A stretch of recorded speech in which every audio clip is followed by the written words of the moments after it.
Hi friends, నా పేరు doctor Kiran Kumar Golla. నేను senior resident endocrinal department aim.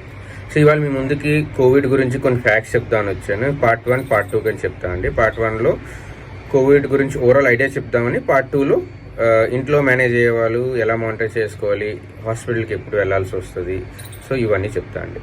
So మీ అందరికీ తెలిసినట్టే కోవిడ్ ఈ ఇయర్లో స్ప్రెడ్ చాలా ఫాస్ట్గా ఉందండి. చాలా యంగ్ పేషెంట్స్లో ఎఫెక్ట్ అవుతుంది. ఆక్సిజన్ రిక్వైర్మెంట్ కూడా ముందు మీద ఎక్కువ ఉందండి. ఇదంతా వైరస్ వేరియంట్స్ వల్ల. వేరియంట్స్ అంటే మ్యూటేషన్స్ వల్ల. సో బ్రిటిష్ వేరియంట్స్ ఉన్నాయి, అలా కాకుండా ఆఫ్రికన్ వేరియంట్స్ ఉన్నాయి. చాలా ఈ రీసెంట్గా ఇండియన్ వేరియంట్స్ కూడా అయిపోయాయండి. ఇండియన్ మ్యూటెంట్స్ కూడా సర్క్యులేట్ అవుతున్నాయి. కొన్ని స్టేట్స్లో కొన్ని డిఫరెంట్ వైరస్ స్ట్రెయిన్స్ ఉన్నాయండి. వీటి బిహేవియర్ ఒక్కొక్కటి ఒక్కొక్కలా కొంచెం డిఫరెన్సెస్ ఉన్నాయి.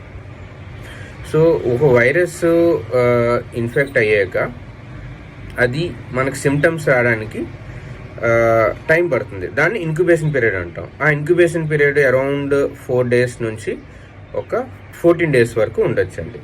సో లాస్ట్ ఇయర్ కంటే ఈ ఇయర్ వైరస్ కొంచెం చాలామందిలో లాస్ట్ ఇయర్ 4 to 5 daysలో వచ్చేది. ఈ ఇయర్ కొంతమందిలో 7 to 8 daysలో వస్తుంది, కొంతమందిలో ఇంకా ఎర్లీగా కూడా వచ్చేస్తుంది. ఇది పేషెంట్ బట్టి కూడా డిపెండ్ అవుతుందండి. అంటే యంగ్ ఆర్ ఇమ్యూనిటీ బాగున్న వాళ్ళకి కొంచెం లేట్గా అవ్వచ్చు, ఇమ్యూనిటీ తక్కువ ఉన్న వాళ్ళకి త్వరగా సిమ్టమ్స్ వచ్చేయచ్చు అండి. సో చాలామందిలో మనం చూస్తున్నాం కోవిడ్ సిమ్టమ్స్ ఉంటున్నాయి, టెస్ట్ చేస్తే నెగిటివ్ వస్తుంది. అది ఎందుకు వస్తుందండి? సో దానికి చాలా కారణాలు ఉన్నాయి. So inadequate sample, wrong timing and quality of PCR ఇవన్నిటి మీద డిపెండ్ అవుతుందండి. సో ఇనాడిక్వేట్ శాంప్లింగ్ అంటే మనం యూజువల్గా ఒక వైరస్ బాడీలోకి ఎంటర్ అయ్యాక అది ఇక్కడ నాసోఫారింగ్స్ అంటారు, కింద ఓరోఫారింగ్స్ అంటారు. సో ఇక్కడ ఎక్కడైనా రెప్లికేట్ అవ్వచ్చు అండి. కొంతమంది శాంప్లింగ్ చేసేటప్పుడు ఓన్లీ ముక్కు నుంచే తీస్తారు నాసోఫారింగ్స్. సో అప్పుడు ఒకవేళ ఓరోఫారింగ్స్లో వైరస్ ఎక్కువ రెప్లికేట్ అవుతుంది, ఇక్కడ అంతగా లేదు, నెగిటివ్ రావచ్చు. ఆ నెంబర్ శాంపుల్ క్వాంటిటీ కూడా కొంచెం ఎక్కువసార్లు బాగా తీయాలండి. సో అది ఇనాడిక్వేట్ వచ్చింది అనుకోండి శాంపుల్, అందులో ఎపిథీలియల్ సెల్స్ ఉంటాయి, అవి రావాలి. అవి తక్కువ వచ్చాయి అనుకోండి, అప్పుడు నెగిటివ్ రావచ్చు. కొన్ని కేసెస్లో ఏంటంటే వైరస్ ఇన్ఫెక్ట్ అయ్యాక ఇక్కడ ఉండదు, కిందకి వెళ్ళిపోతుంది, లంగ్స్లోకి వెళ్ళిపోతుంది. సో మనం శాంపుల్ తీసే టైంకి వైరస్ ఇక్కడ లేదనుకోండి, మనం శాంపుల్ నెగిటివ్ రావచ్చు.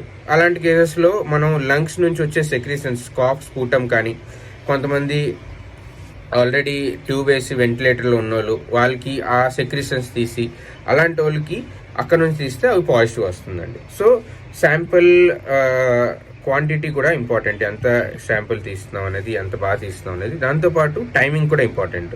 ఇప్పుడు నేను ఇందాక చెప్పినట్టు ఇంక్యుబేషన్ పీరియడ్ కొంతమందికి కొంచెం లేట్గా ప్రజెంట్ అయిన వాళ్ళు కొంచెం ఎర్లీగా శాంప్లింగ్ అవడం వల్ల కూడా నెగిటివ్ రావచ్చు. వైరల్ లోడ్ తక్కువ అవడం వల్ల కూడా కొంతమంది నెగిటివ్ రావచ్చు. ఇలా కాకుండా వైరస్ జీన్ మ్యూటేషన్స్, వైరస్కి చాలా జీన్స్ ఉన్నాయండి. ఆ జీన్స్లో కొన్ని జీన్స్ మ్యూటేషన్స్ తక్కువ అవుతాయి, కొన్ని జీన్స్లో కొంచెం మ్యూటేషన్స్ ఎక్కువ అవుతాయి. So different PCRs different jeans వాళ్ళు యూజ్ చేస్తారు, అందరూ సేమ్ జీన్స్ యూజ్ చేయరు. సో ఆ క్వాలిటీ బట్టి కొన్ని స్టేబుల్గా ఈ PCRలో స్టేబుల్ జీన్స్ కొంచెం లేట్గా ఎక్కువ యూజ్ చేస్తున్నారు, వాళ్ళలో పాజిటివ్ వచ్చే ఛాన్సెస్ ఎక్కువ. కొన్ని జీన్స్లో మ్యూటేషన్స్ వచ్చిన జీన్స్ టెస్ట్ చేసే PCRలో నెగిటివ్ కూడా రావచ్చు.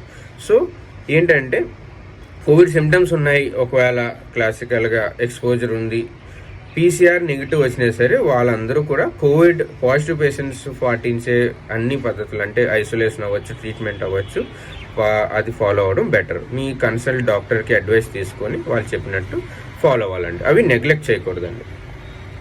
సో ఈ సిమ్టమ్స్ మనకి వచ్చిన తర్వాత మనకి ఒకరి నుంచి ఒకరు స్ప్రెడ్ అయ్యే ఛాన్సెస్ ఉంటుందండి. సిమ్టమ్స్ రాకముందు కూడా చాలా మంది స్ప్రెడ్ అవుతుంది, సిమ్టమ్స్ వచ్చాక ఎర్లీ స్టేజ్లో ఎక్కువ స్ప్రెడ్ అవుతుందండి. సో ఒకసారి సిమ్టమ్స్ స్టార్ట్ అయ్యాక Day 1 అంటాం. యూజువల్గా transmission mild to moderate symptoms ఉన్న వాళ్ళకి, అంటే సివియారిటీ మైల్డ్ టు మోడరేట్ ఉన్న పేషెంట్స్కి యూజువల్గా 7 days తర్వాత, 7 to 10 days తర్వాత ఒకరి నుంచి ఒకరు ట్రాన్స్మిషన్ బాగా తగ్గిపోతుందండి. 10 days తర్వాత హార్డ్లీ అంత ట్రాన్స్మిషన్ ఉండదు. సో అందుకే చాలామంది 10 days తర్వాత ఇంకా ఐసోలేషన్ ఇంకా ఆపేస్తున్నారు, కొంతమంది 14 days వరకు అడ్వైస్ చేస్తున్నారు. సో ఈ ట్రాన్స్మిషన్ ఒక పర్సన్ నుంచి పర్సన్ అవుతుందండి. పర్సన్ నుంచి పర్సన్ ఎలా అవుతుందంటే, మనం పేషెంట్ దగ్గినప్పుడు కానీ, మాట్లాడేటప్పుడు కానీ మైక్రో డ్రాప్లెట్స్ మౌత్ నుంచి బయటకు వస్తుందండి. బయటకు వచ్చినప్పుడు దగ్గర ఇంకో పేషెంట్ ఉన్నారనుకోండి, సేమ్ అని ఇన్హేల్ చేశారనుకోండి, ఆ మైక్రో డ్రాప్లెట్స్ వేరే పేషెంట్ లంగ్స్లోకి వెళ్ళి ఇన్ఫెక్ట్ అయిపోవచ్చు. అలా కాకుండా కొంతమంది డ్రాప్లెట్స్ అక్కడ సరౌండింగ్లో పడిపోయి అది మనం చేతితో ముట్టుకొని మనం ఆ చేతులు మళ్ళీ నోట్లో కానీ కంట్లో కానీ పెట్టుకుంటే అలా ట్రాన్స్మిట్ అయిపోతుందండి. అలా కాకుండా కొంతమంది ఎయిర్ బోర్న్ ట్రాన్స్మిట్ కూడా కొంచెం స్టడీస్లో ఉన్నాయి, అది ఇంకా పూర్తిగా ప్రూవ్ అవ్వలేదండి. సో వన్స్ ఇన్ఫెక్ట్ అయిపోయింది, సిమ్టమ్స్ వచ్చాయి. సో సిమ్టమ్స్ ఏం రావచ్చు. సో మోస్ట్ కామన్గా సిమ్టమ్స్ ఏం వస్తున్నాయంటే అండి, cough, fever and body pains. ఈ 3 సిమ్టమ్స్ చాలా కామన్గా వస్తున్నాయి ఎక్కువగా పేషెంట్స్కి.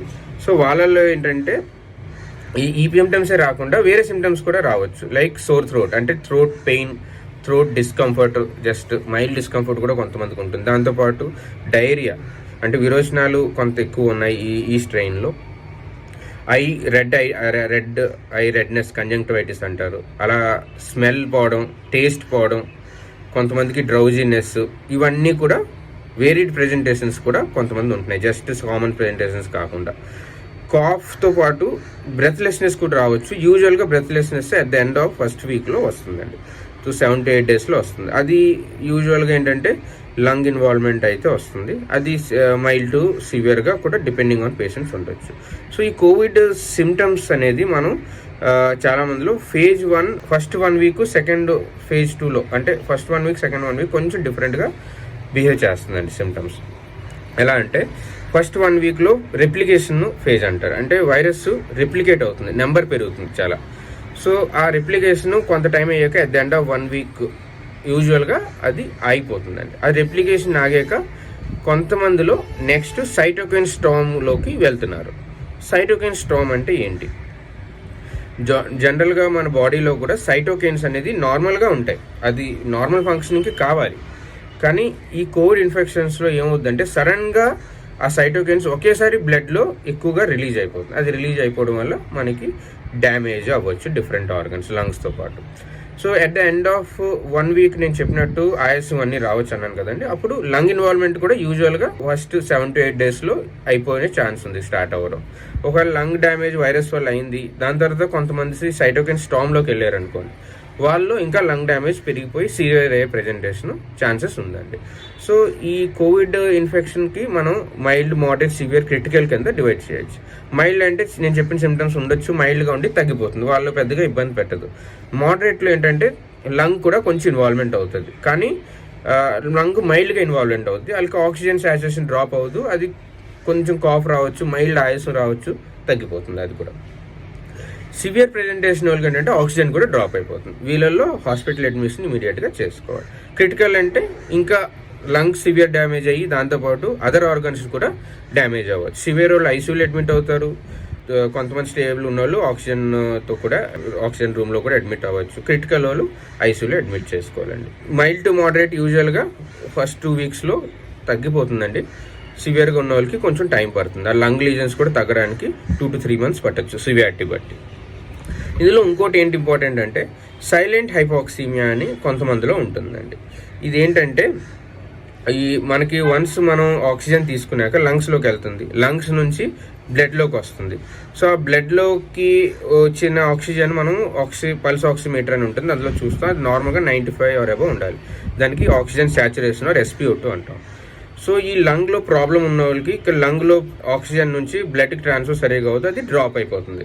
సో 95 బిలో డ్రాప్ అయితే మనకి సిమ్టమ్స్ రాస్తాయి. యూజువల్గా ఏంటంటే ఆయాసం కామన్గా వచ్చే సిమ్టమ్, హెడేక్, ఫెటిగ్ అంటే బాగా వీక్నెస్ అనిపించడం, డ్రౌజీనెస్, డెలీరియం, ఇవన్నీ రావచ్చండి. సో ఇవన్నీ కోవిడ్ పేషెంట్స్లో కొంతమందిలో ఏంటంటే రావట్లేదు, కొంచెం లేట్ స్టేజ్ అయ్యే వరకు, అంటే ఎర్లీగా కొద్దిగా డ్రాప్ అయితే తెలియట్లేదు. సో వాళ్ళు ఏంటంటే నార్మల్గా ఉన్నాం అనుకుంటున్నారు. చాలామంది ఫస్ట్ 1 వీక్లో ఫీవర్ తగ్గిపోయాక మైల్డ్ కాఫ్ ఉన్న, ఆయాసం ఉన్న, ఏముంది పర్వాలేదు అనుకొని మానిటర్ చేయట్లేదు.